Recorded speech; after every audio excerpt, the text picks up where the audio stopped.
Jeudi 10 octobre, bonsoir à tous et merci de suivre le temps d'information sur RTI2. Au sommaire de l'actualité, le portrait du jour nous conduit à la rencontre d'Anderson Yao, massothérapeute non-voyant qui a décidé d'utiliser ses doigts pour le soulagement de plus d'un.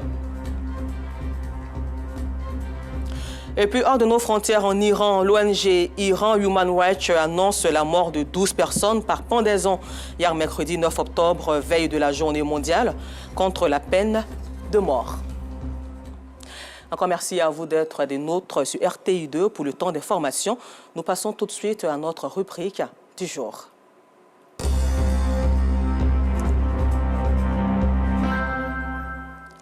Anderson Yao, massothérapeute non-voyant, s'est spécialisé dans le massage depuis 2017. La quarantaine révolue fait fi de son handicap pour mettre son savoir-faire au service des autres. Marié et père de 2 enfants, Anderson Yao se sert de ses doigts pour soulager ses patients qui souffrent d'hernie discale, d'arthrose, de douleurs lombaires, l'AVC et bien d'autres. Installé à son propre compte, ce jeune homme reste un exemple de résilience et de courage pour ses pairs. Qui est-il vraiment? Comment arrive-t-il à soigner ses malades avec sa situation? Comment procède-t-il? Les réponses dans son portrait signé Georgette Ido Fofana, Aïcha Guiri, Kader Bachil et Issa Dambélé. C'est dans cet immeuble situé dans la commune de Yopougon, au quartier Ananéré, que réside Anderson non-voyant et massothérapeute. Anderson a perdu la vue à l'âge de 21 ans. C'était en 2003, une situation qu'il a acceptée difficilement. Je ne suis pas né aveugle, j'ai perdu la vue en cours de rue. Le premier jour que le médecin m'a annoncé que j'allais perdre la vue, ce jour-là, j'ai pleuré jusqu'à... J'ai fait 6 ans dans la maison, je ne sortais pas. J'avais honte quand je sortais au début. Renfermé pendant de nombreuses années du fait de son handicap, il découvre une ONG qui lui permet de sortir de sa bulle et de s'assumer. C'est le début d'une nouvelle étape. Il y a une ONG qui forme les aveugles en braille et informatique. J'ai fait d'abord la première formation en informatique et je me suis fait former pour pouvoir former d'autres frères aussi, que je les enseigne aussi à l'informatique. Après cette formation en informatique en 2016, Anderson se démarque des autres non-voyants. Il devient lui-même formateur. Déterminé à faire fi de son handicap, le jeune homme se fait former encore. Cette fois, il suit une formation en massage-thérapie avec une spécialité japonaise. Marié et père de 2 enfants, le massothérapeute ne baisse pas les bras. En 2018, il fait du porte-à-porte pour proposer ses services de massage à domicile. Des services qui ne sont pas sans difficulté. À domicile n'est pas adapté. Parce que quand tu vas, souvent la personne est soit d'entrée couchée, le cadre même est fatigant. Bon, il n'y a pas le lit n'est pas adapté. Même si le cadre aussi est accessible, mais le lit de massage n'est pas là-bas. Donc, ça fait que toi-même, ton domaine te fait mal aussi. Pour son épouse, fonctionnaire, qui a toujours été à ses côtés, son époux, celui qu'elle a toujours aimé et soutenu, reste un exemple à suivre. Voilà, je l'ai connu non-voyant. Et Dieu, par sa miséricorde, sa grâce, nous a mis ensemble. Il est épanoui. Je le soutiens beaucoup. Être handicapé, c'est pas facile. Mais si Dieu te mène une personne, une aide aimante, qui vraiment a l'amour de Dieu, qui craint Dieu, ça sera comme de rien n'était. Et c'est ce que nous vivons. Voilà, vraiment, notre souhait, c'est que nous soyons un modèle pour ces personnes qui ont perdu l'espoir. Aujourd'hui, plus besoin de faire du porte-à-porte. Le père de famille possède un cabinet. Bonjour, donc. Bonjour, François. Bonjour. Bonne arrivée. Comme tous les jours, il est accompagné à son lieu de travail par son assistant. Bonne journée. Merci. Saint t'accompagne. Amen. Que Dieu fasse qu'il y ait beaucoup de clients. Amen, amen, amen. Direction le carrefour Tikenja, toujours dans la commune de Yopougon.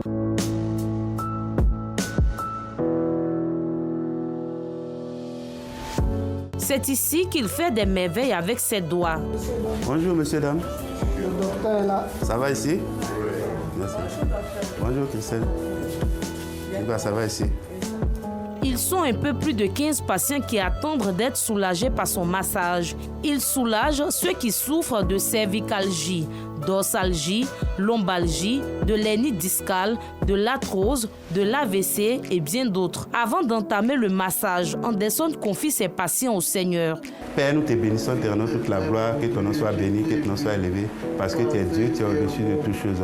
Nous te confions, Père, ce massage en tes mains parce que c'est toi qui as donné cela. Nous te demandons d'agir, d'intervenir, d'apporter la guérison, la santé, afin qu'elle puisse retrouver la guérison. Manifeste-toi puissamment, agis puissamment, au nom de Jésus qui est prié.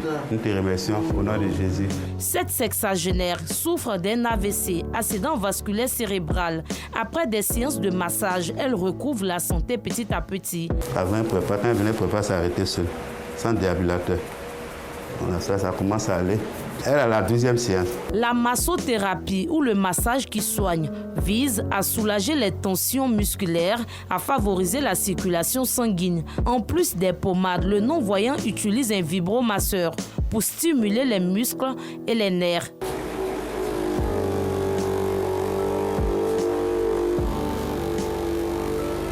Une séance dure entre 20 et 40 minutes selon le mal. Elle coûte 10 000 francs CFA. Tant qu'il y a la douleur, nous on continue de faire le massage. Les douleurs doivent partir automatiquement. Quand les patients viennent d'abord, les douleurs font qu'ils sont beaucoup stressés. Tous les patients qui sortent, quand ils arrivent à la salle, d'autres me demandent mais pourquoi quand les patients sortent de la salle, ils sourient. Ils disent bon, moi je sais faire, peut-être c'est la grâce de Dieu. Parce qu'il ne peut pas rentrer ici avec les douleurs puis ressortir les douleurs. Ce travail, Anderson Yao l'exerce avec amour, courage et foi. Car pour lui, c'est Dieu seul qui guérit. C'est Dieu qui nous donne la force de faire. Donc je sais qu'il y a la main de Dieu dedans. Sinon moi seul, je ne peux pas faire cela. C'est Dieu qui m'aide à faire cela. Après, les gens sont satisfaits, beaucoup sont satisfaits. Les patients se succèdent dans la salle de massage. Pour eux, Anderson réussit là où d'autres médecins échouent. J'ai l'hernie discale. Ensuite, j'ai fait un accident là-dessus. Quand je venais, mais je ne savais pas qu'il était non-voyant. Quand je suis venue, il m'a dit comment ça se passait. Puis j'ai fait la consultation. Il m'a donné le nombre de séances à faire. Aujourd'hui, je suis à ma 20e séance. Mais vraiment, il y a beaucoup de mieux, c'est du bon. Poudou, ex-agent au port autonome d'Abidjan, souffrait d'une hernie discale. Après avoir fait le tour de plusieurs cliniques sans succès, il fait la rencontre d'Anderson Yao. Il est satisfait des soins du jeune homme. Je suis au quartier, tu m'as vu avant, quand je suis penché. Maintenant, après 3 séances, ça m'a vraiment soulagé. Parce que c'était difficile. Sinon, à l'air là, je ne pouvais pas marcher. En plus, il y a ma fille, la fille de mon grand frère et son mari sont quittés en Angleterre. Quand ils m'ont vu avant, ils m'ont vu comment j'étais et après, ils disent non, c'est quelqu'un, monsieur docteur Yao, un non-voyant. Ils sont quittés en Angleterre, ils sont venus. 10 séances après, le monsieur s'est retrouvé, ils sont retournés. Malgré son handicap, Anderson allie force, courage et détermination pour faire face à son destin. Il demeure un modèle de réussite pour ses collaborateurs. Monsieur Anderson, pour moi, j'ai rencontré en tout cas une bonne personne. Pas comme un patron, mais comme un deuxième père pour moi. Parce qu'à mon arrivée ici, il ne m'a pas prise comme une étrangère ou bien un employé. Il m'a pris comme une fille. Il n'a pas pris son handicap comme une anomalie. Il fait bien son travail et vraiment, il est super. C'est quelqu'un du bien, en tout cas il est gentil, il cause avec tout le monde. Souvent même, on est là, il nous taquine, nous aussi on le taquine. Originaire de la ville de Bouaké, au centre du pays, ce père de famille, avec l'aide de bonne volonté, entend agrandir son cabinet afin de loger ses patients qui viennent de partout. Transformer sa faiblesse en une force, Anderson Yao l'a bien compris. La santé articulaire de la population reste sa priorité. Plein succès à toi, Anderson Yao. En société, hier mercredi 9 octobre, l'effondrement d'un immeuble R+7 a fait 3 victimes, dont un décès dans le village d'Atenguié. Le pouls de la défunte et les 2 victimes sont encore sous le choc. Ils expliquent comment ont-ils échappé à la mort dans ce reportage d'Assit Andiara, Abdoulaziz Daramé et Gilles Tonia. Le visage visiblement rempli de tristesse et de peine, Le regard figé, dirigé vers le ciel, Armand Yao revient sur l'effondrement de l'immeuble R+7 qui a ôté la vie à son épouse le mercredi 9 octobre 2024 à 5 h du matin dans le village d'Atingué, district d'Abidjan. Avant les 5 h, quand j'ai entendu le bruit, on s'est tous levés, il y avait la poussière dans la maison. Dans le coin était vraiment, voilà. On a attendu après, on a constaté que c'est ma femme seulement qui n'est pas là. Bon, c'est après maintenant, quand il a commencé à bien faire aux envois de 6 h, malheureusement, on a constaté elles sont décès. Moralement, psychologiquement, physiquement, je ne me sens pas bien. Jean-Claude, victime lui aussi et témoin oculaire de cette tragédie, relate les faits. Il n'y a pas eu de signe il n'y a pas eu quelque chose qui nous a comme alerté pour dire qu'on devait se préparer. Voilà, on était là, j'étais en train de prier avec ma femme, on a entendu un gros bruit. C'est quand il partait protéger ma femme parce qu'elle est sortie, elle ne savait pas où partir. Donc quand elle partait, moi je l'ai attrapée, en attrapant c'est là que mon pied, et puis il y a un bloc de cailloux qui est sur mon pied là qui m'a tapé. En sautant, en marchant pour aller, je marche sur son corps. C'est moi qui suis descendu et dit, il y a une personne qui est là. Personne même pouvait l'approcher, c'est moi qui suis venu, j'ai pris le sachet, j'ai dit du dos comme ça parce que je ne pouvais pas la regarder. Et j'ai mis le sachet. Ce drame a enregistré 2 blessés dont Marie-Thérèse dans un état pitoyable. Tout d'un coup, j'ai entendu un grand bruit. Ça fait boum. C'est ça, je vais ouvrir la porte. La porte ne veut pas s'ouvrir. Quand j'ai prié, et puis j'ai mis ma main, puis la porte a ouverte. Mais déjà, le grand bruit, ça a fait que les courants là s'est coupé. Donc j'étais dans le noir. J'étais dans le noir, donc je voulais m'échapper. Quand courant, la maison s'est descendue, puis je suis tombée dans le grand trou. Donc quand je suis tombée dedans, ce qui s'est passé là même là, c'est le bon Dieu qui m'a enlevé. Donc au moment où je me suis rendu compte, je suis tombée par terre. Donc à ce moment, le sang la coulait. Tous mes choses là sont gâtées. Donc actuellement là, je n'ai plus rien pour me soigner. Cet immeuble R+2 au départ a été transformé en R+7 par le propriétaire qui n'est plus de ce monde. Pour l'heure, les agents du ministère de la Construction, du Logement et de l'Urbanisme procèdent à la démolition de l'édifice. Depuis le début de l'année, au moins 2 immeubles se sont effondrés en moins de 72 heures dans les districts d'Abidjan. À la page santé, la journée mondiale de la vue est célébrée le 2e jeudi du mois d'octobre chaque année dans le but d'attirer l'attention du grand public sur l'importance de la santé oculaire. En Côte d'Ivoire, 560 000 personnes sont touchées par les déficiences visuelles. Selon les études, c'est reparti avec Assitan Diarra, Abdoulaziz Daramé et Gilles Tonia. Suite à des troubles de vision, Jessica a été contrainte de porter des lunettes dès l'âge de 13 ans. Quand j'étais petite même, il y a une personne qui a mis son doigt dans mes yeux, donc ça fait qu'il y a il y a des taches dans mes yeux. Voilà, donc c'est depuis ce temps-là que j'ai commencé à avoir des troubles de vision, j'avais des maux de tête, c'était vraiment difficile. J'avais commencé à porter des verres et puis après j'ai arrêté. Mais quand j'ai arrêté, c'est devenu pire qu'avant. Voilà, donc aujourd'hui, je suis obligée de reporter des verres pour corriger ma vue parce que quand j'enlève les verres, même je ne vois pas. Adjoa est également affectée par cette maladie. Le port de lunettes a été un coup dur pour elle. Les premières rencontres avec les verres, je peux dire que c'est un peu difficile parce que c'est un truc, on commence pour une première fois. Vraiment, c'est lourd, ça fatigue un peu. Quant à Yves, il dit n'avoir jamais vécu de problème de santé visuelle, mais sa génitrice est l'une des victimes de cette maladie. J'ai des proches, ma maman qui souffre de la cataracte. Elle souffrait les nuits, elle n'arrivait pas à dormir. Nous aussi, ses enfants, c'était difficile pour nous. À l'occasion de la Journée mondiale de la vue, célébrée chaque 2e jeudi du mois d'octobre, Jessica, Adjoa et Yves évoquent quelques solutions pour freiner les déficiences visuelles en Côte d'Ivoire. Bon, si on doit améliorer, l'État doit revoir encore beaucoup plus par rapport au prix des verres. Les consultations, ça va, Mais souvent, il y a les prix des verres qui fatiguent un peu des gens, des parents, dont l'État doit se pencher un peu sur ça. Il ne faudrait pas qu'on néglige tout ce qui est en rapport avec les yeux. Il faut que tout le monde puisse avoir accès aux consultations. Parce que si tu n'as pas d'argent, tu ne peux pas te procurer des verres. Voilà, donc l'État doit s'appuyer là-dessus. L'État doit agrandir ces campagnes-là, pas seulement dans...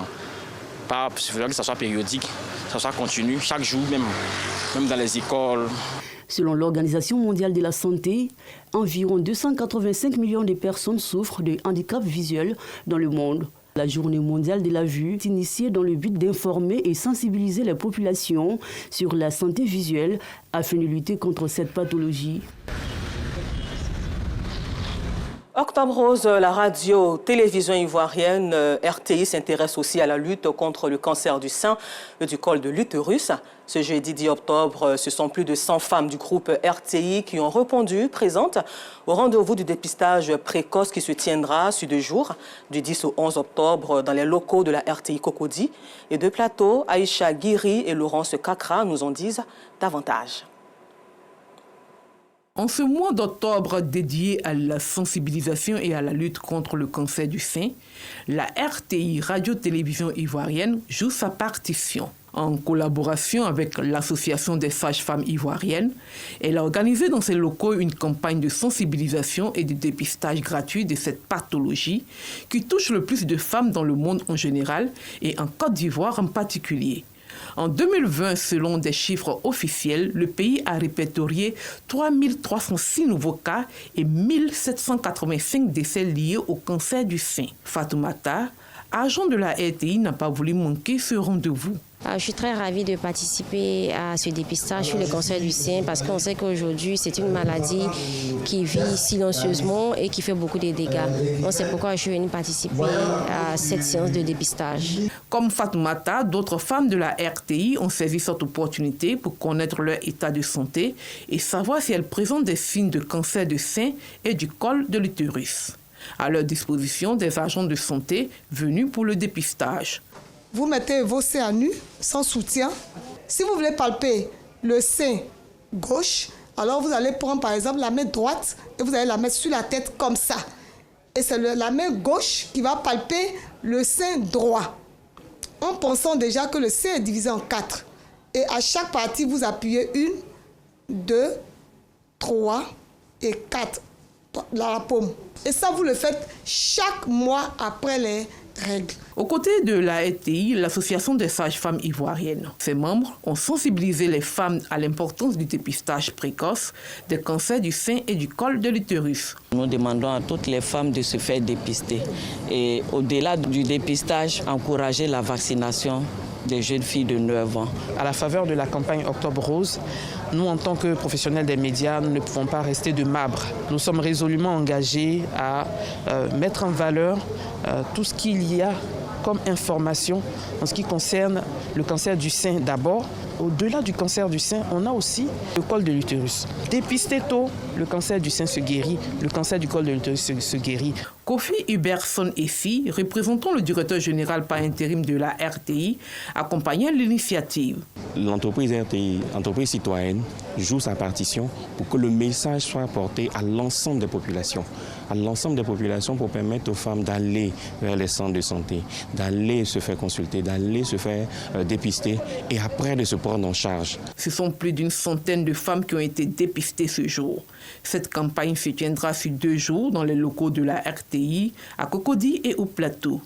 La journée du 11 octobre 2024 sera consacrée au dépistage et au fitness autour du thème « Comment prévenir le cancer par le sport ». Et dans un autre registre, sachez que la circulation sera interrompue sur le tablier ouest sens Trècheville-le-Plateau du pont Félix Houphouët-Boigny d'Abidjan en raison des travaux de ressurfaçage du revêtement de chaussée de ce jeudi 10 octobre à partir de 22h au vendredi 18 octobre à 5h. L'information a été rapportée dans un communiqué du ministère ivoirien de l'équipement et de l'entretien routier. Traverser l'autoroute du Nord à partir du quartier Jesco de Yopougon-Oussel menant à Dabou n'est pas chose aisée pour les riverains. Une véritable exposition aux véhicules roulant à vive allure sur ces voies internationales. Les ponts piétons sont donc plus que nécessaires. Quand il n'en a pas, c'est une autre difficulté qui se présente aux riverains. Le constat de Théodore Zouzou, Gilles Tonian et Sidiki Ouattara dans nos prochaines éditions. À la page sport, les deux représentants de la Côte d'Ivoire, Renaissance Don Bosco chez les hommes et Abidjan Handball Club chez les dames, se sont envolés le mardi 8 octobre en vue de leur participation au 45e championnat des clubs champions qui se tiendra à Laayoune au Maroc. Véronique Conan était à l'aéroport, son point dans nos prochaines éditions.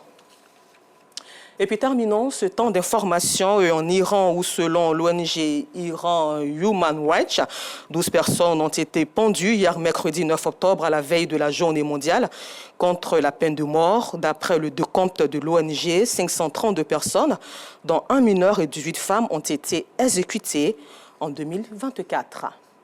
Encore merci à vous de nous avoir suivis et bonne suite de programme sur RTI2.